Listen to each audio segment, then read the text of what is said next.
amigos! Sejam todos muito bem-vindos ao podcast Pausa na Programação. Aqui nós falamos sobre carreira, trajetória e os assuntos do momento da área de TI. Eu quero começar agradecendo os nossos patrocinadores. Oakmont Group, especialistas em cibersegurança. BTO, gestão completa de TI. Mundo 365, o seu parceiro de sucesso em tempo integral. Advanced Informática, a sua consultoria em produtividade, segurança e nuvem Microsoft. Estúdios Vida Moderna torna o seu podcast em realidade. Uniker, a plataforma de CSP com as suas regras de negócio. Whitetech, sua TI, nossa prioridade. E eu quero aproveitar e convidar você para seguir o Pausa na Programação nas redes sociais, se inscrever no YouTube e seguir a gente no Spotify, @Pausa na Programação. E hoje eu tenho a honra de receber uma pessoa extraordinária. Ele é especialista em transformação digital, com experiência de mais de 20 anos na área de TI. Quando o assunto é cliente, ele empodera empresas através de soluções modernas e inteligentes. Na área social, ele ajuda a transformar a vida de jovens, promovendo oportunidades de emprego e o autoconhecimento. Ele é CEO da Pronext, presidente do MTAC, criador do Programando Vidas e do Aos Ouvidos, instrutor do LinkedIn e 8 vezes Microsoft MVP. Heber Lopes, é um prazer e uma honra ter você aqui. Obrigado Muito obrigada pelo convite. Para mim é uma honra estar aqui. Pausa na Programação é um podcast, não vou falar um podcast, mas um lugar que congrega grandes mentes. Para mim é uma honra estar aqui, para dividir um pouquinho da minha história, para que a gente consiga mostrar ao mundo o nosso propósito, um pouquinho das nossas experiências e da nossa jornada. Obrigado. Heber, você é um improvável? Bom, improvável é uma palavra que se encaixa direitinho, porque eu nasci de uma família muito pobre, numa família muito humilde, financeiramente falando, e eu vivi numa fase muito difícil do Brasil, que foi o plano Collor, né, em que meu pai tinha aposentado da indústria e todo o dinheiro da aposentadoria, que não era muito, foi retido e nós ficamos sem nada. Né? Então, a minha infância foi muito difícil. Eu perdi a mãe com 6 anos e aos 16 anos perdi meu pai. Então, uma infância, uma juventude bastante turbulenta, porque numa região ali periférica da cidade, né, num lugar muito próximo do tráfico, você não tem muitas opções. Às vezes é fácil a gente julgar um jovem que está dentro de uma favela, mas a gente não consegue imaginar que ele não tem outra opção. A referência dele é o traficante, a referência dele é o crime. Então, graças a Deus eu tive a opção de escolher. E eu brinco, né? Eu sou um improvável porque quando eu olho na minha rede de amigos que cresceram comigo, grande parte deles ou estão mortos, porque o crime não ajuda muito, né? Nessa questão da sobrevivência, ou estão presos. Pouquíssimos conseguiram ter uma vida digna numa carreira profissional. Então, um improvável. Quem são as suas inspirações, Heber? Bom, muita gente fala, né? Minha inspiração é Bill Gates, minha inspiração é Satya, mas minha inspiração ela vem desde muito pequeno do meu pai. Meu pai me ensinou tudo. Enquanto vivo até os 17 anos, eu pude aprender muita coisa com ele, sabe? E hoje eu me pego, às vezes, relembrando momentos que eu tenho dificuldade, sabe? A nossa memória não é tão boa, então a gente tem dificuldade de lembrar coisas. Às vezes eu ajudo com gatilhos de foto, e aí eu começo a resgatar aqueles momentos e reviver aqueles momentos. Mas meu pai teve a oportunidade, eu sou de 6 irmãos, o mais novo, e meu pai tentou fazer comigo o que ele não fez com todos os outros irmãos. Para os outros ele trabalhava muito, para mim ele se dedicava muito, sabe? Então ele me ensinou a operar ferramentas, ele me ensinou a trabalhar com madeira. Então eu tive a honra de aprender muito com meu pai. Então a primeira pessoa que me inspira muito foi meu pai. Quando eu perdi meu pai e minha mãe, um pastor da igreja, né, a gente chama de ancião, num momento ali de bastante sentimento, ele falou que Deus tinha levado meu pai e minha mãe, mas colocaria pessoas na minha vida que iriam me guiar por onde eu passasse. E a segunda pessoa que eu mais admiro é o meu primeiro patrão. O meu primeiro patrão, meu primeiro emprego foi com 12 anos de idade. Trabalhava como auxiliar, atendia telefone, fazia de tudo num escritório de uma empresa de recreação, acredite, né? Eu trabalhava ali naquele escritório bem pequenininho, e ali tinha um computador. E o Paulo Reis foi meu professor de educação física desde o pré. Ele me acompanhou, né, a trajetória, e este cara hoje é um cara que tem a chave do meu coração. É um cara que eu admiro muito. E ao longo da carreira a gente passou a conhecer várias pessoas, como dito naquela ocasião que Deus colocaria na minha vida várias pessoas.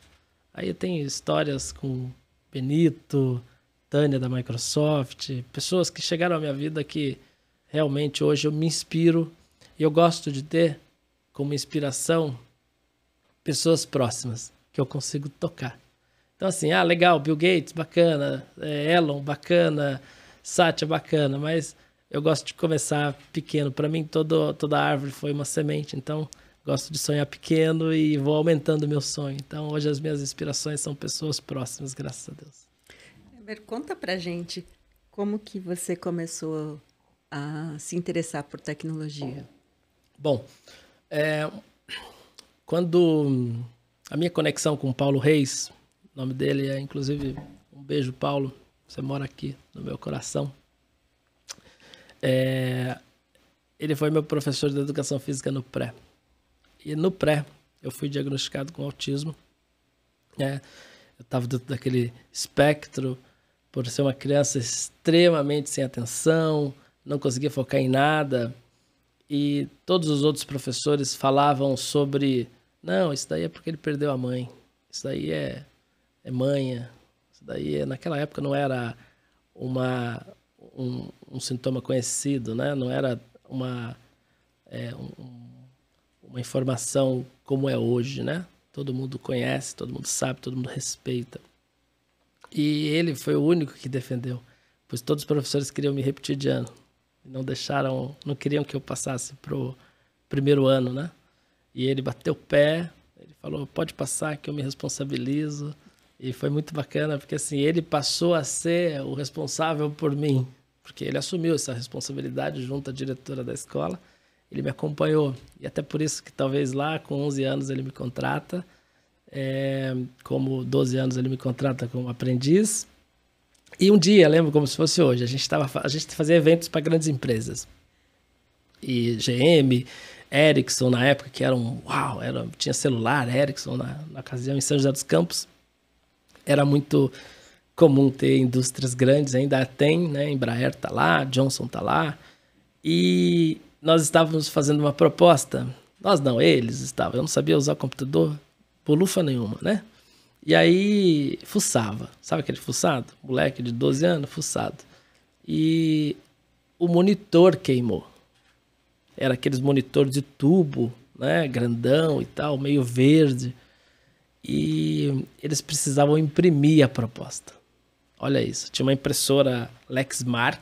Não sei se você lembra dessa época, que era aquelas LX300 com agulha. Aquele barulho infernal de impressora, né? Você não conseguia me falar no telefone. E Paulo Reis me falou, Heber, nós precisamos imprimir essa proposta urgente, porque o Garcês da GM está me esperando para aprovar essa proposta ainda hoje. Ele está lá me esperando na GM. Eu falei, Deus santo Deus, como é que eu vou imprimir isso? E aí, olha que louco, sem tela, teclado, mouse, eu apertei a bandeirinha do Windows, subi 2 vezes a setinha para cima, eu imaginei, né, poxa, na terceira posição ali tá os documentos recentes. Pus pro lado, ele falou que era o último, então deve ser o primeiro, dei um Enter, abriu. E aí você percebia naqueles computadores antigos, quando ele abriu o Word, ele dava uma gritada no disquete. Porque ele checava se tinha algum disquete, algum arquivo por causa do abrir como, né? E aí a hora que ele abriu, fez o barulho do disquete, eu imaginei, falei, abriu. né? Porque a memória tinha ali aqueles processos meio gravados. E quando abriu aquele Word, eu não tinha como ter certeza de nada, não tinha monitor. Eu mandei o Windows P, que eu sabia que o Windows P abria a tela de impressão, e mandei um Enter. A hora que eu mandei um Enter, a impressora começou. Imprimi, e realmente saiu a impressora. E ali, naquele momento, eu me identifiquei com aquela máquina. E ali nasce a primeira paixão minha com o computador. Continua essa história que eu tô amando. Já segue. Bom, aí foi muito legal, porque o meu trabalho, tem gente que fala, poxa, Heber, mas recreação infantil, o que tem a ver com tecnologia? Hoje eu dou aula em universidade, palestro, em grandes eventos, mas sabe onde eu aprendi a falar? Né? Imagina um garoto com um espectro autista, né? E como é que você se desenvolve? A gente tem dificuldades. Pra gente não é normal encarar um olho, pra gente não é normal encarar um público, né? Encarar uma plateia igual o Ignite, que eu palestro, às vezes tem 3.000 pessoas assistindo. Então, assim, como é que você... Da onde veio isso? Algum curso que você fez? Não, eu nunca fiz nenhum curso. Eu nunca fiz curso de oratória, tem gente que faz, né? Tem escolas agora de oratória e tal. Sabe onde eu aprendi a falar? Onde? Fazendo fantoche, teatrinho de fantoche. Vestia na mão aqui... a Dona Cuca, né, Sabugosa, e ia contar a história para as crianças, só que eu não aparecia.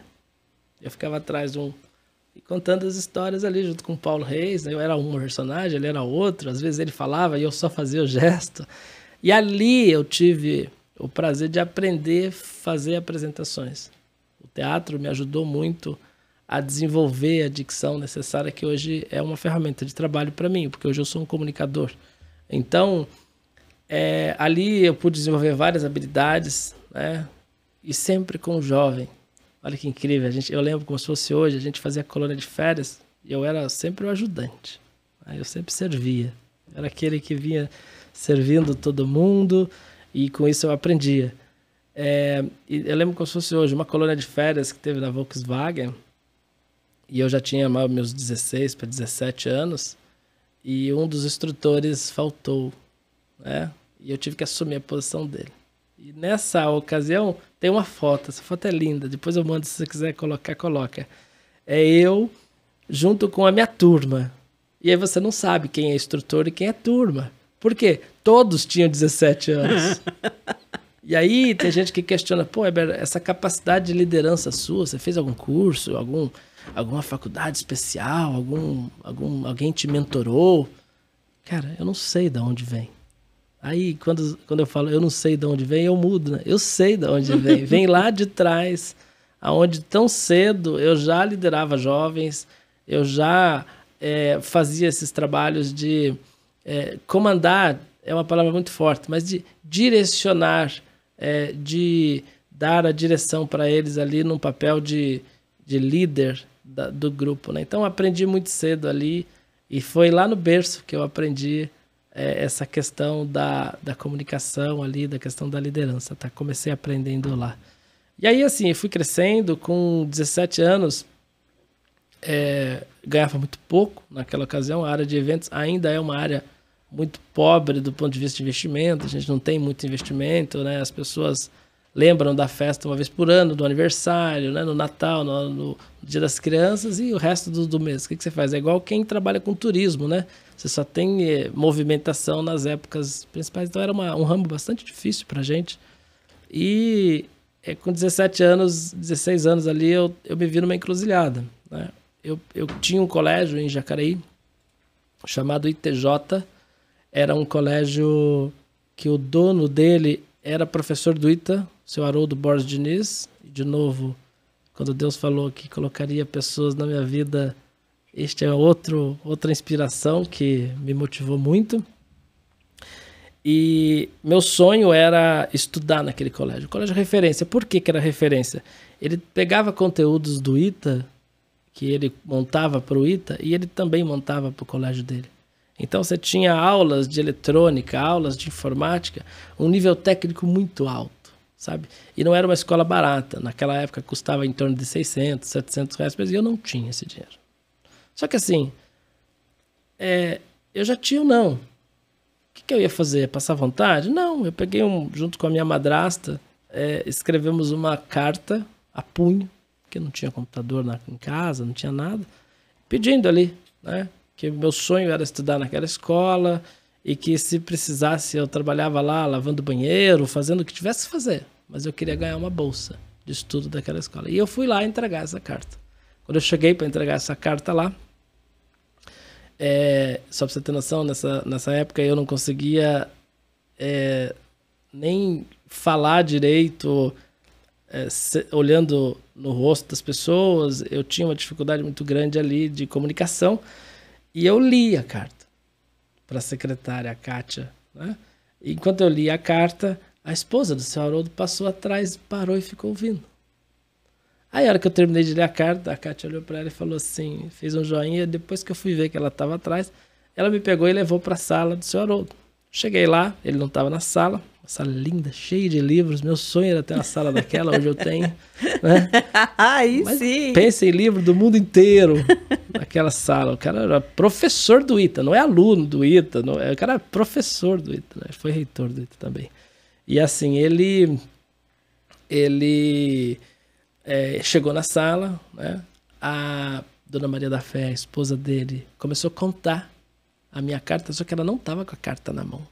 Ela lembrava de cada detalhe que eu tinha falado, que eu tinha proferido as palavras na recepção. Ela repetiu para ele. E ele olhou bem nos meus olhos, estendeu a mão para mim e falou assim, bem-vindo, você é o primeiro estagiário que vai trabalhar comigo na elaboração de apostilas, né? E aí eu passei alguns anos da minha vida, o curso era de 4 anos, eu passei 4 anos da minha vida praticamente trabalhando ao lado de um professor do ITA. Ele ditava, eu construía as apostilas dos cursos, inclusive do curso que eu fazia. Então eu chegava para fazer a prova, pensa, eu fiz a apostila, amiga, era 9, 9,5, 10, então para mim assim foi um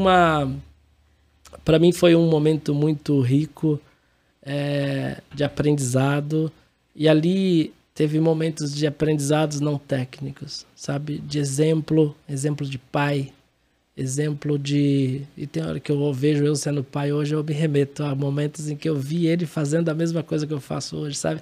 A gente estava trabalhando, o filho entrava, né? E ele parava de fazer o que estava fazendo para dar atenção pro filho, sabe? Todo um ensinamento ali só com os olhos, né? A gente, como muito jovem ali, eu nunca imaginei que um dia eu seria pai, tem 3 meninas hoje.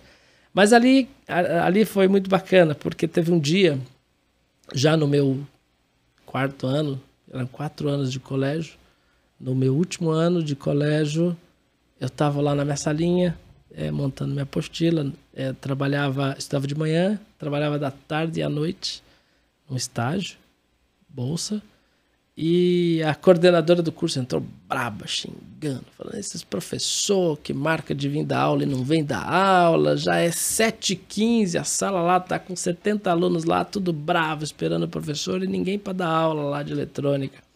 Eu virei a minha cadeira assim e falei, se você quiser eu posso dar essa aula. Mas pensa no menino magrinho que era, né? E raquítico praticamente ali. Eu fico imaginando o que passou na cabeça dela. Que esse moleque tá querendo dar aula, né? E eu nunca tinha subido num palco assim para dar aula, né? Para falar para tanta gente. O máximo que eu tinha feito era meus fantoches lá para 5, 6 crianças, né? E por um momento ela deve ter pensado, né? Eu fico imaginando, né? Não sei, não tem como ter certeza, mas eu fico imaginando. Mas esse magrelo aí tá com o seu Haroldo aqui há 4 anos, trabalhando com o dono da escola. Ele deve saber alguma coisa, né? Falou pra mim, então vamos lá, né? Pegou. Você resolveu o problema dela. Então, mas assim, ali naquele momento aquele momento, deu medo, mas vai com medo mesmo, né? E aí foi bacana, porque ela sentou na primeira carteira, não confiando, ficou na sala. Eu subi, naquela época as salas de aula tinham um palquinho assim. Eu subi no palquinho, giz, quadro verde, dei boa noite, 70 alunos nas salas, boa noite. E assim, quando eu olhei para os alunos, eu imaginava que ter alunos da minha idade. Mas não, os cabelinhos brancos assim na sala. Porque à noite, no colégio técnico, Os funcionários que estavam na firma, nas fábricas, nas indústrias, à noite eles vinham estudar para poder ganhar promoção, né? Para poder subir, ganhar um cargo melhor na empresa. E aí eles vinham, mas os caras já eram da área, mano. Tipo, eletricista, eletrônico. Cara, os caras trabalhavam 20, 30 anos no ramo já. E eu lá na lousa. Tipo, quem era eu, né? Para fazer uma aula para aqueles senhores ali. E eu comecei a dar aula, né? Mas tinha alguns que realmente não sabiam muita coisa. E aí eu comecei a perguntar, porque eu não sabia o nível da sala. O que vocês conhecem da lei de Ohms? Ah, a gente sabe, né? Resistência, tensão, corrente e tal. Mas se o senhor puder explicar, chamando de senhor, olha aí. Se o senhor puder explicar de novo, vai ser legal. Eu voltei na página 1 da apostila, nem precisava de apostila. E comecei na lousa. Pá, pá, pá, pá, pá, pá. Eu sei que 2h30 de aula passou assim, ó. Assim como esse podcast vai passar tão rápido. E, rô do céu, eu nunca me senti tão bem no lugar. Sabe quando você tá em um lugar e você fala, uau, esse é meu lugar, gostei. Né? E ali foi a minha segunda paixão. Como que eu descobri a minha segunda paixão? Que é dar aula, que é ensinar jovens. E foi bacana esse dia, porque acabou a aula, eu fui para minha sala, todo mundo agradeceu e tal, passou uns 10 minutos, tinha um burburinho na secretaria. E aí eu fui ver, tinha uns 20 e poucos alunos lá, reivindicando para trocarem o professor. Eles queriam que eu continuasse dando aula, porque o que o professor não deu em 7 aulas, esse cara ensinou a gente em 1 aula e a gente conseguiu entender. Ele é muito legal, porque o outro professor era crica, sabe bem? Professor do ITA geralmente é militar e tal. Então, assim, foi ali que eu me descobri, foi ali que eu virei professor. Então, assim, as histórias, havia mais histórias, é improvável. A oportunidade passou no corredor e eu gritei, eu posso dar aula, sabe? Então, nunca as oportunidades chegaram para mim, eu sempre peguei elas de carona e graças a Deus, assim, Deus me deu luz, entendimento, sabedoria para poder estar preparado, porque eu penso que estar preparado para algo é muito mais importante que algo de fato, né? A felicidade é muito mais uma forma de você caminhar do que um lugar. Então eu gosto de esteja preparado, né? Porque o dia que a oportunidade chegar e você não tiver a preparação para poder encarar aquele desafio, não adianta você assumir, né? Você vai fracassar. Ô Heber, aí você deu aula, todo mundo adorou, tal, e depois você foi fazer faculdade. Então, lá eu fiquei 4 anos, né? Foi acho que é uma fase da minha vida muito importante. Aprendi muita coisa. Fiz amigos que são amigos até hoje. O senhor Haroldo já se foi. Uma perda que eu sinto até hoje. Dona Maria da Fé ainda é viva, né? Inclusive eu vou estar lá semana que vem fazendo uma palestra no colégio de novo para os aluninhos que estão chegando. Tenho um compromisso com aquele lugar de devolver tudo que o universo me deu. Eu gosto de pensar que a gente tem que devolver. E assim, fui para a faculdade com 17 para 18 anos e arrumei um emprego em Taubaté, 3 cidades para frente. Eu acordava 4 horas da manhã, pegava 3 ônibus para ir, 3 ônibus para voltar, andava 25 minutos a pé. Então era uma jornada bastante trabalhosa para trabalhar num hospital, que era um hospital de nefrologia, era o Instituto de Nefrologia de Taubaté. Um hospital bastante moderno, bastante renomado na região. Então vinham pacientes do Vale do Paraíba inteiro para fazer hemodiálise lá. E olha o destino, né? Sabe do que minha mãe morreu? Problemas nos rins. Ela fez hemodiálise por mais de 3 anos. E olha que destino, né? Vai eu parar no hospital de hemodiálise. E por que eu tinha que estar nesse hospital? Eu tinha que estar lá, né? E aí eu comecei o primeiro ano de faculdade na Unital e comecei no mesmo mês trabalhar nesse hospital. Isso era 2001, janeiro de 2001. E no mês que eu entrei, o meu chefe foi desligado da empresa, né? E ele tinha um aplicativo, naquela época era um sistema, né, desenvolvido em Clipper.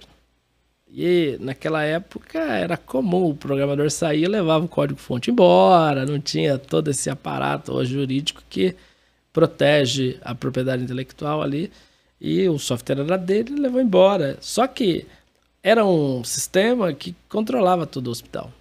E o ramo hospitalar, ele é regido, né, por uma normativa da Agência Nacional de Saúde, e às vezes saíam portarias novas assim no mês em que, se você não executasse uma manutenção na tela, você simplesmente pagava uma multa, né, por não estar atendendo uma normativa federal. E começou a chegar essas portarias que eram necessárias a fazer na ferramenta, e eu não sabia programar. Estava no primeiro ano de faculdade, Rô. Quem no primeiro ano de faculdade coda hoje? É impossível, né? Você saber, você ter um jovem profissional já no primeiro ano de faculdade. E eu era muito bom em escrever apostila, né? A minha profissão era aquela, eu era bom em dar aula, mas, cara, codar era um desafio novo para mim. E na escola a gente estava lá aprendendo C#, a gente estava aprendendo coisas, Fortran, COBOL, era o que tinha de mais chique na época. E ali, naquele momento, eu fui para o mercado procurar o que tinha. O Google não funcionava em 2001. A gente usava Yahoo, né? Não tinha. A gente estudava com revista de banca, né? A gente comprava as revistinhas e lia as revistinhas. E ali eu achei, na ocasião, um produto, lançamento da Microsoft. Em 2001, 26 de janeiro, a Microsoft lançou o SharePoint. E em março eu comecei a estudar e implantar o SharePoint nessas telas, porque sistema hoje é tudo integrado. Hoje você chama um Uber, o pagamento já é integrado, já debita do banco, é Pix. Naquela época era assim, o processo era uma tela. Essa tela salvava numa tabela. E só. Não existia integração. A integração era imprimir e entregar para o outro, né? E ali eu comecei a transcrever telas de Clipper para SharePoint. Usando ali FrontPage 2000, que era a ferramenta de edição, já era um conceito de low code. Olha que legal, low code está na minha vida há 20 anos, né? E ali eu comecei a transcrever o sistema do hospital para uma plataforma da Microsoft, on-premise, era instalado no servidor. E quando eu menos percebi, eu já tinha tudo integrado, né? O sistema de exames já integrava com Cobas Mira do laboratório, que era a máquina que fazia o exame na pipeta. Então, a gente tinha todo um processo já caminhando para uma integração. E teve um dia que esse sistema parou, né? E como segundo ano de faculdade, você não muda nada na sua vida praticamente, porque numa faculdade igual a Unital, você só aprende cálculo 1, cálculo 2, cálculo 3, não tem nada de empreendedorismo, não tem nada de infraestrutura, que igual hoje é legal, você vê os cursos é híbrido, né? Você aprende soft skill e hard skill. Naquela época era hard skill, mas hard mesmo, né? E ali eu sabia fazer conta muito bem feito, mas era uma negação de infraestrutura. E aí, um erro tudo em inglês, não sabia falar inglês. Tinha uma noção muito básica. E ali, naquela ocasião, eu me dei por um problema. Eu passei a conhecer o tamanho do problema que eu tinha. Porque o hospital inteiro parou. Era um domingo, a Rose do tratamento de água me ligou. Falou, Heber, eu estou tentando lançar o pH da água aqui, da hemodiálise, e não está funcionando o sistema. Você pode vir? Eu fui lá, uma tela em inglês, simplesmente não consegui resolver, varei a madrugada do domingo lá, segunda-feira eu liguei para os 3 donos do hospital e falei, olha, o sistema deu um problema, eu não consegui resolver, não vai ter expediente hoje. Como assim, Heber, não vai ter expediente? São centenas de pacientes vindo para São José, acordaram às 4 horas da manhã para pegar a ambulância para poder vir fazer hemodiálise. Vamos ter que direcionar para outro hospital. E aí fizeram, né, essa providência, porque não tinha como funcionar. E eu liguei na Microsoft. E aí, quando eu liguei na Microsoft, a primeira coisa que a Microsoft Support pede é o número do contrato. E adivinha? Não tinha contrato. Não tinha um contrato Premier que a gente chama com a Microsoft. E hoje os parceiros têm esse privilégio de gerar horas de suporte para poder atender os clientes. Eu não tinha um parceiro para me atender. Mas a pessoa que me atendeu, aí de novo, né? Tem coisas que acontecem que não tem explicação. E essas foi mais uma delas. Ele quis me ouvir, né? E eu expliquei para ele que era SharePoint, que era uma plataforma que controlava todo o hospital estava parado por causa disso. E ali eu convenci ele com a história, mas depois eu fui entender que não tinha convencido nada, era interesse de querer conhecer mais o que eu tinha feito, porque realmente não tinha nenhuma empresa no Brasil usando SharePoint ainda. E ali ele mandou 2 técnicos, e eu sofro até hoje, eu vou para Redmond, na sede da Microsoft, quase todo ano, e lá a gente tem os funcionários da Microsoft que moram lá, E eles são super carentes da cerveja, dos amigos, porque lá não tem essa cultura da bagunça que nós temos aqui. Você vai ver, acaba o podcast aqui, a gente já vai conversar e abraçar. Lá não, lá acabou o trabalho para casa e trabalham demais até. Então, quando os brasileiros vão para lá, as rodas começam a acontecer e as piadas vêm, né? Eles me zoam até hoje, porque o problema era o shrink do banco, né? Ou seja, o arquivo de log do Banco SQL 2000, na época, ele encheu e o disco encheu. Não tinha espaço para o sistema operacional trabalhar. E, cara, é um negócio muito básico, né? Sabe? É algo que até os iniciantes sabem fazer. E eu não sabia. Nunca tinha estudado isso. E ali eles fizeram, em 10 minutos eles resolveram o problema. E aí, já que estavam lá, pediram. Bom, já que está aqui, a gente precisa levar um resumo do que você tem aqui. E aí eu passei o resto do dia mostrando o sistema. O sistema tinha voltado. Mostrei tudo. No meio da tarde, um deles pegou um celular, era aqueles StarTAC com anteninha assim, e ligaram. E na ocasião ligaram para o presidente da Microsoft na época. A Microsoft era bem pequena nessa época, não tinha nem 1000 funcionários. E o time de suporte era bem reduzido mesmo. E ligaram direto pro Michel e falaram, Michel, lembra aquela reunião que nós tivemos semana passada, que você pediu para que a gente procurasse um cliente que tivesse coragem de implantar um sistema extremamente novo, que é o SharePoint? A gente tem esse cliente e o sistema já está implantado, né? Uau! E aí foi muito legal, porque eu passei a receber no meu hospital lá, onde eu trabalhava, vários clientes, Petrobras, Embraer, virou Johnson, case de sucesso. para que as pessoas fossem ver. Será que esse negócio é bom mesmo? Será que esse negócio funciona? E ali eu comecei a conhecer o ecossistema Microsoft, e dali 2 anos eu passei a integrar o time da Microsoft como Premier Engineer, engenheiro de campo, para atender suporte de SharePoint. Então, foi muito legal, outra fase bem bacana da minha vida, bem desafiadora, 3 anos ali, bem transformação mesmo digital dentro de um hospital. Eu pude conhecer bastante do ramo hospitalar ali, foi bem bacana. Você estava na Microsoft ali e resolveu sair. Na verdade, assim, a Microsoft, a gente tinha um centro de inovação em São José dos Campos, né? Foi uma inauguração que eu fiz junto com um grupo de empresas e fiquei por um tempo no ramo de inovação ali e eu percebia o mercado muito carente de software Microsoft, mas era um negócio elitizado. E ali foi onde eu tive um estalo. Eu falei, poxa, eu vou abrir uma empresa para poder atender um mercado menor, né? O mercado de entrada, small business, o mercado corporate ali, que são empresas com 300, 400 funcionários, que precisam de solução e o foco estava nos grandes naquela época, porque os produtos eram muito caros. On-premise requeria servidor, storage. E foi ali que eu tive a brilhante ideia de criar a Pronext, que era uma empresa com o objetivo de atender o mercado corporativo com soluções Microsoft mais acessíveis, né? E ali nasceu bem nessa época o Beeples da Microsoft, onde a Microsoft começou a democratizar, ou seja, ao invés de você pagar a licença inteira, você pagava por mês por usuário, né? Já tinha o conceito de software as a service. E ali nasceu a Pronext com esse objetivo de entregar soluções de low-code, Microsoft, na época low-code era SharePoint, né? Hoje a gente tem Power Apps, Power Automate, Power BI, mas essa é o momento que eu saio do CLT e viro um empreendedor ali. Mas você começou a atender empresas do SMB, quer dizer, você mirou no SMB, mas atingiu mais o corporate.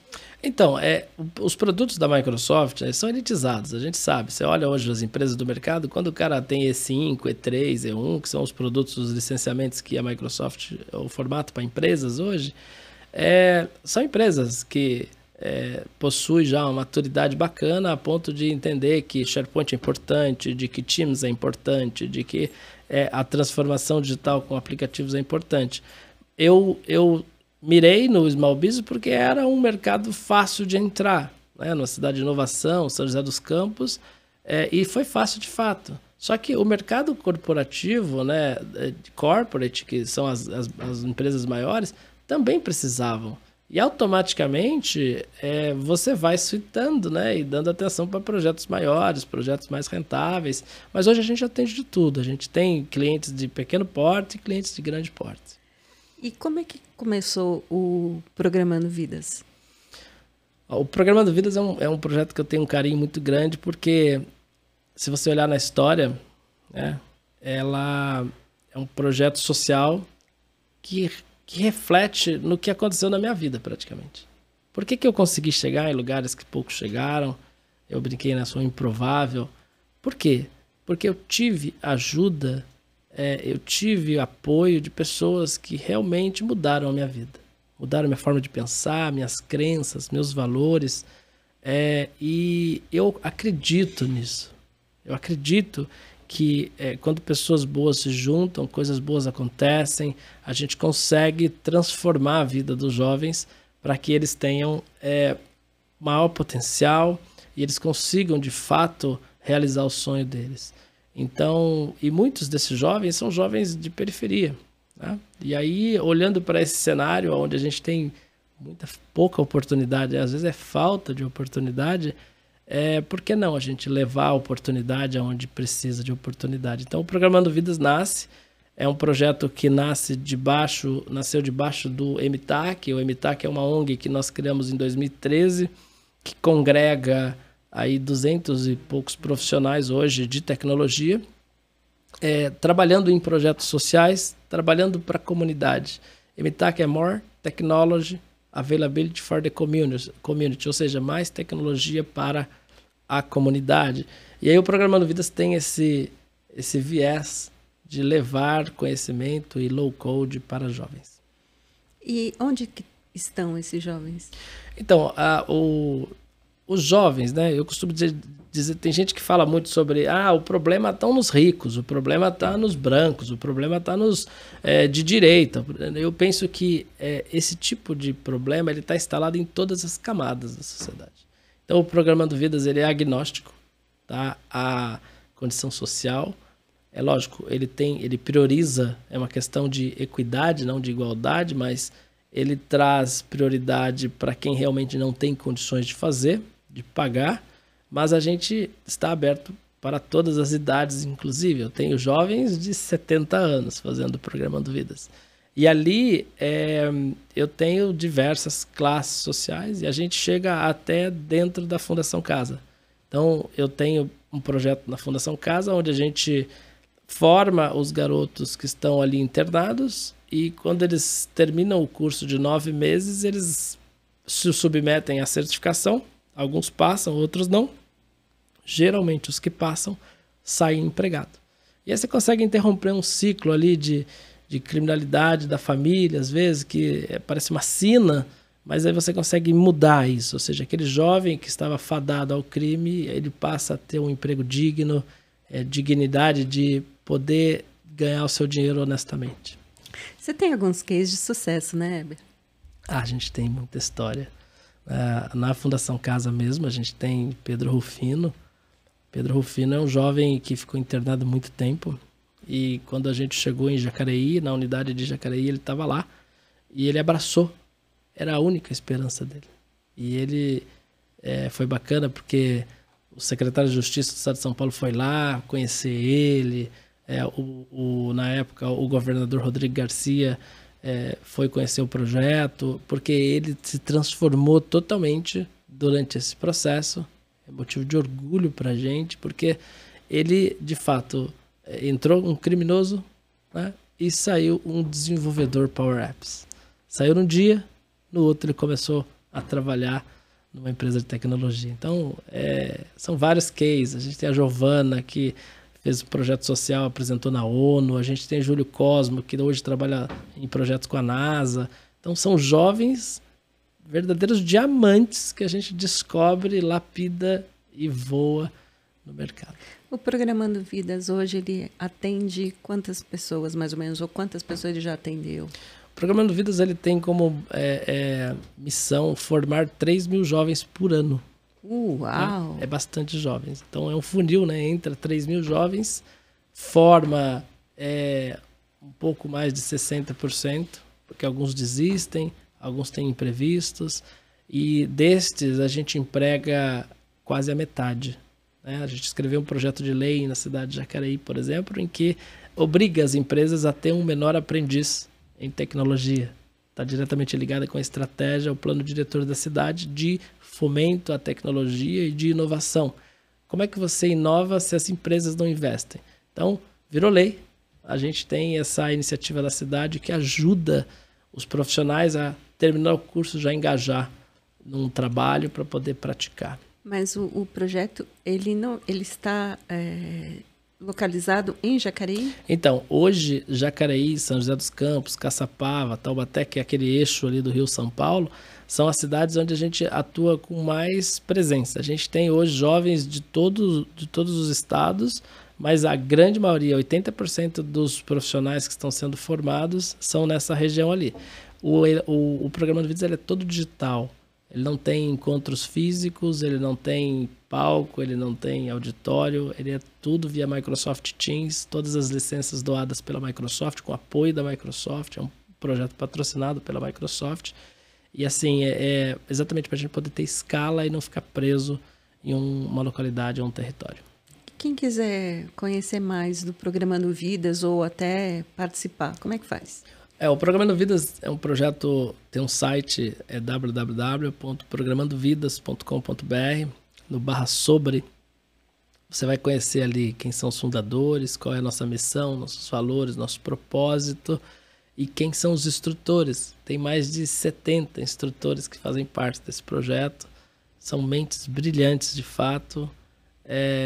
Costumo dizer, você quer ir mais rápido, você vai sozinho, mas você quer ir mais longe, vá junto e graças a Deus, Deus colocou pessoas brilhantes ali do meu lado para me ajudar a construir essa iniciativa. Eu vi o site e eu diria para você que tem alguns que já passaram por aqui no Pausando a Programação. Muitos. Estou muito feliz com isso. Eu queria te pedir também para contar sobre um projeto que você tem chamado Aos Ouvidos. Só um parênteses antes. Pessoal, o Weber, ele é o maior ativista social da área de tecnologia hoje. Não maior porque ele está aqui na minha frente, mas ele é o maior porque ele está impactando mais vidas. E aí eu acho que a gente tem que dar voz para esses projetos que ele tem feito, porque são, de verdade, muito bacanas. Eu hoje eu não tenho a dimensão. Quando você fala de medida maior, eu não consigo mensurar mais, porque assim, são tantas vidas impactadas que a gente acaba, é que eu falei para você, igual o Pausa na Programação, às vezes um conteúdo desse aqui está impactando alguém lá no Acre, saca, pela internet, pelo YouTube, e que está mudando a vida dessa pessoa e você não sabe. Então assim, são iniciativas tão grandes, por exemplo, o MVP Conference, que é um evento, o Vidal veio aqui nos abraçar, é um dos profissionais que trabalhou ombro a ombro junto comigo, com o Benito e com o André Ruschel, nessa iniciativa. Cara, uma iniciativa que a gente teve uma ideia de reunir todos os MVPs da América e fazer um evento presencial aqui em São Paulo, cobrando para que a gente pudesse pegar essa receita e doar para quem precisasse. A gente não imaginava que a gente ia ter 5 mil pagantes. A gente não imaginava que a gente ia arrecadar R$500 mil, sabe? Então, a gente até parou de medir, porque assim, o número de pessoas que são beneficiadas diretamente e indiretamente é muito grande. Mas eu acho que eu estou fazendo pouco ainda, sabe? Eu acho que eu estou fazendo pouco porque se você olhar a minha história, um improvável, sabe? Eu tive interações com Satya, tive interações com Tânia, interações com Melinda Gates, a esposa do Bill Gates, interações fortes, projetos que a gente faz juntos, né? A ponto do Satya citar a gente publicamente, né? Num evento mundial, por conta dos trabalhos que a gente faz e aquilo que eu comentei com você. Hoje, graças a Deus, eu consigo combinar em um ecossistema o meu trabalho, que é o que põe o leitinho das crianças na mesa, a minha paixão, que é dar aula, o meu propósito, que é ajudar os jovens, né? E todo um ecossistema de liderança para motivar e inspirar outras pessoas a fazer o que eu faço. Porque custa tão pouco se cada um fizer um pouquinho, né? Não fica pesado para ninguém. Então, é motivo de orgulho, sabe? Olhar para trás e ver os resultados, mas eu tenho muito chão para queimar ainda. Eu acho que eu tenho muita coisa para fazer, muita coisa bacana. E o Programando Vidas é uma delas que mexe com o meu coração. O olho começa a entrar até umas areinhas no olho aqui de emoção, porque é transformador. O nome já diz, né? Programando vidas. Não é programando software, não é programando profissional, é programando vidas, porque realmente transforma. E conta pra gente um pouco sobre Aos Ouvidos. E aí o Aos Ouvidos nasceu de passamos por uma pandemia. Eu já estava como presidente do MTAC e quando tem, por exemplo, o IT Hope Give It Hope que a gente fez, né, ano passado, e assim, esses estalos que você tem, eu também tenho, sabe? E aí com a pandemia eu falei, eu preciso fazer alguma coisa. E olha que interessante, Aos Ouvidos é um erro de percurso absurdo que deu muito certo. Por quê? Quando eu e Denise criamos o Instituto Aos Ouvidos, nós criamos para fazer atendimentos psicológicos para quem? Para os médicos. Por que a gente imaginou? Quem está na linha de frente do Covid, quem vai ver muito paciente falecer, são os médicos. E acredite, os médicos não sofreram nada, praticamente perto do que os parentes, as famílias, as pessoas fora do ramo de saúde passaram. Porque o médico, ele está preparado, é a profissão dele. Para o médico, a hora que aquela linhazinha estica ali, ele já pega a prancheta, já vai anotar a data do óbito e tal. E se eu ver aquilo ali, eu desmaio, eu choro. Para mim não é um momento natural, ali não é uma ocasião em que eu vou me dedicar a fazer alguma coisa do trabalho. Eles não, eles se prepararam para isso. E a gente errou. A gente criou toda uma plataforma para escutar os médicos, as enfermeiras, e de repente a gente percebe que o problema não estava ali, a necessidade não estava naquele setor, a necessidade estava na ponta, a necessidade estava nas famílias de ribeirinho dentro da Amazônia, que às vezes faltava ar do filho, a mãe e o pai montavam no barquinho, rodava 18 horas para chegar num balão de oxigênio, sabe? Como é que você lida com o psicológico, a pressão dessas pessoas? E aí a gente, em tempo real, ali, a gente mudou a chavinha do Aos Ouvidos e fomos atender essas pessoas que estavam sofrendo o grande impacto da pandemia. E muito bacana, porque a gente tem um time de dezenas de psicólogos fazendo consulta, que é um tabu. Psicólogo hoje é médico de rico, né? É só rico que tem acesso ao tratamento psicológico. E a gente vem de encontro com essa frase que é de impacto, né? Psicólogo não é médico para rico. Todos têm que ter acesso, tem que ser inclusivo. E a gente é um projeto social, a gente não cobra, né? Ele é totalmente filantrópico, ele é patrocinado por grandes empresas, inclusive a Microsoft é uma das empresas que nos patrocina. E ela é um projeto hoje que a gente já fez mais de 4.000 atendimentos, né? Moçambique, Amazônia, várias regiões remotas do Brasil que a gente consegue chegar com esperança para essas pessoas que estão aflitas. Eu vou deixar na descrição do vídeo, vou deixar no Instagram. Onde você encontrar pausa na programação, vai estar escrito o link de tudo isso, tá bom? Então, fiquem tranquilos. Estou falando isso porque depois o pessoal me cobra, então já fica tranquilo, vai estar tudo na descrição. E eu queria que você contasse um pouco, Heber, sobre o MTAC. O MTAC, ele era um programa da Microsoft, criado pelo Fábio Hara e o time do Fábio Hara, na ocasião em 2010, ali 2011, e que tinha como objetivo formar líderes de comunidade, né? Era a Microsoft Technical Audience Contributor, e em 2013 a Microsoft entendeu que não era a missão dela fazer isso. A missão dela é fazer software. A missão dela é empoderar o cliente com o software e não formar líderes de comunidade, né? Os líderes de comunidade têm que ser formados pela comunidade, lógico, tem que ter um incentivo, tem que ter um apoio e tal, mas para os líderes que se destacarem, não a gente colocar uma fábrica de líderes, né?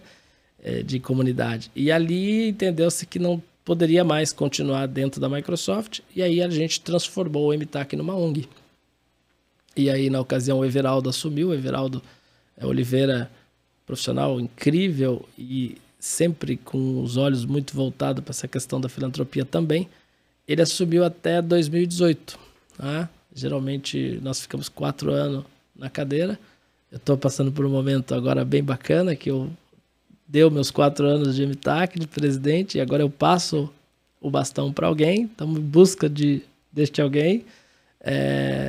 E assim, o MTAC abriu muitas portas para a gente. A gente teve a oportunidade com o MTAC de fazer uma parceria, por exemplo, com a Fundação Amazônia Sustentável, que é hoje uma organização que cuida da Amazônia, cuida das comunidades da Amazônia com uma atenção muito grande ali para as questões sustentáveis. E o MTAC incubou todos esses projetos, MVP Conference, Aos Ouvidos, Programando Vidas, vários projetos sociais nasceram aqui dentro do MTAC, e esse projeto social me trouxe a oportunidade de conhecer a Tânia. A Tânia é uma querida, ela tem... Tânia é minha amiga. Tânia Cosentino, ela é... Você conhece esse meme? É Tânia amiga, é meme? Tânia, minha amiga. Não, ela, pra mim não é um meme. Pra mim é. Vamos trazer ela para pausa na programação. Bora. Fica o nosso compromisso. Tânia, tá convidada, tá aqui sentada nessa cadeira, contar a sua história.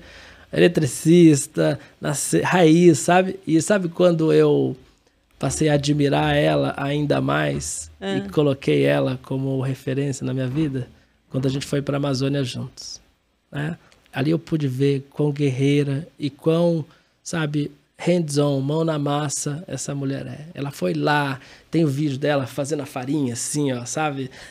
Interagindo ali com a comunidade, de fato, entendendo problemas. Sentamos numa roda com vários indígenas, assim, contando problemas reais da Amazônia. E foi muito legal, porque assim, os problemas reais da Amazônia você não vê na Globo. Você não vê na Record, você não vê. São problemas do dia a dia, sabe? Da mineração, do desmatamento e tal, que eles enfrentam ali. E aí era um pedido de ajuda mesmo. A gente estava lá, eles estavam pedindo ajuda para a gente. Então, ali eu pude... Olhos não mentem, né? Quando você vê o olho brilhar, a lágrima sair, ali você vê o que tem dentro, né? Eu costumo brincar, a lágrima saindo é uma expressão do que você tem dentro, né? Então... Ali eu pude conhecer, de fato, a Tânia, uma grande amiga. Ela nos apoiou com o MVP Conf, foi palestrar na história. É o primeiro presidente da história da Microsoft que palestra num evento de comunidade. Você tem ideia que foi uma coisa mais linda. Milhares de pessoas. E a Tânia passeando por meio da galera. Tipo, dando autógrafo, tirando foto e palestrou num... Ele é maravilhoso. Não, incrível, né? E assim, o MTAC causou... muita transformação e me deu muitas oportunidades, abriu muitas portas, e esse tipo de coisa, quando acontece, nossa, nos motiva demais, sabe? Poder encontrar pessoas que são referência pra gente. Lembra que eu falei pra você que eu gosto de tocar? O MTAC criou esse tapete vermelho, sabe? Abriu muitas portas para que eu pudesse chegar até pessoas que realmente me inspiram. E, além de tudo isso, você também é instrutor do LinkedIn Learning. O LinkedIn foi um convite muito especial que Teresa fez. Teresa é uma produtora do LinkedIn na Áustria. E de tempos em tempos a gente viaja para a Áustria para gravar. E hoje eu tenho orgulho de dizer, eu tenho na plataforma do LinkedIn Learning quase 100 mil alunos, né, formados lá em Microsoft 365, SharePoint, Power Apps, Power Automate, que são os cursos que estão lá. E é uma plataforma incrível, né, para quem realmente busca conhecimento. Muita gente não sabe que o LinkedIn também tem o LinkedIn Learning, tá? E tem muita coisa gratuita, inclusive, para o público acessar. A gente usa no Programando Vidas alguns conteúdos de lá, porque são muito bem gravados. Estúdio profissional igual este aqui, que vale muito a pena usufruir desse tipo de conteúdo que é o LinkedIn Learning. Olha, eu já conhecia você. Eu já achava você um cara legal. Mas conhecendo melhor a sua história, eu tô de verdade muito honrada por você ter vindo aqui. Eu estou muito impactada pelos projetos que você toca. Nós aqui no Pausa na Programação, até por estarmos no YouTube, Spotify, algumas palavras a gente não pode usar. Mas o trabalho que o Weber faz é muito interessante. E de verdade muda a vida das pessoas. Então, eu te convido a se conectar com o Eber, seja no LinkedIn, seja qualquer outro jeito. WhatsApp, Instagram. Instagram é Eber Lopes BR, porque assim, tem muita coisa que ele contribui para a sociedade e coisas que a gente procurou elencar algumas aqui para contar para vocês, mas tem muitas outras. Então, assim, te convido muito a se conectar com o Eber, ele é um cara muito gente boa. Eu queria pedir, Eber, para você olhar para aquela câmera agora e falar o que você quiser. Bom, primeiro, obrigado por esse espaço maravilhoso. A energia, você sente a hora que você entra naquela porta, é inexplicável a energia boa que existe em todos vocês, né? Percebemos logo de cara que são pessoas com propósito de transformar a vida das pessoas, né? E quando a gente se junta com pessoas assim, sempre acontecem coisas boas, né?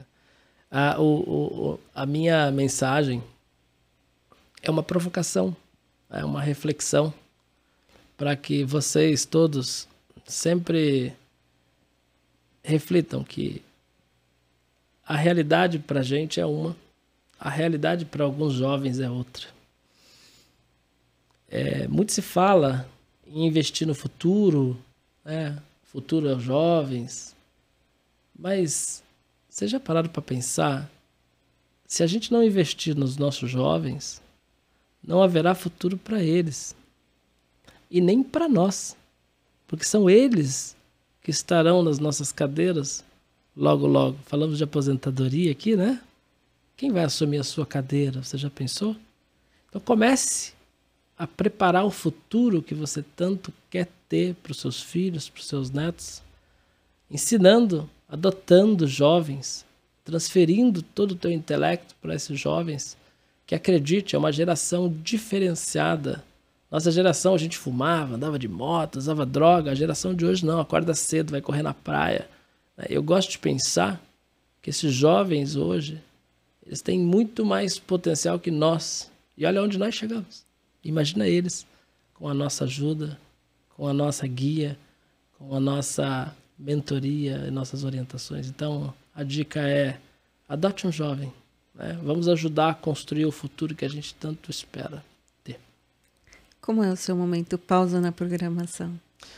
Olha, eu sou músico desde os 8 anos de idade. E o meu momento pausa na programação é o dia que você for no meu escritório em São José dos Campos, você vai ver um escritório de 2 andares, assim. No andar de baixo tem uma área de descompressão, um videogame, cervejeira, uísque. A molecada gosta de uma brincadeira. E tem um violão. O dia que você vê eu tocando violão no meu escritório é porque eu cheguei no meu limite, né? E aí é o momento da pausa na programação. Eu pego meu violão, toco ali uma música. Não sei tocar muita coisa, porque meu instrumento oficial é violino, piano, mas o violão é o arranho. Então, assim, a música tem me ajudado a transcender diversos desafios da vida. E acredite, não foi fácil para mim, assim como não é fácil para você.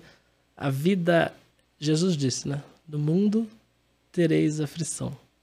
Então, o segredo da vida é quão leve você lida com todas essas aflições, que elas vão existir. Então, aprender a lidar com elas é usando a pausa na programação, um violãozinho, um violino ali e tal, para poder descontrair. Obrigada. Por nada. Pessoal, muito obrigada pela audiência de hoje. Meu amigo, minha amiga, quero te convidar a seguir o Pausa na Programação nas redes sociais. Quero agradecer demais os nossos patrocinadores. Até a próxima semana. Obrigada. Tchau, tchau.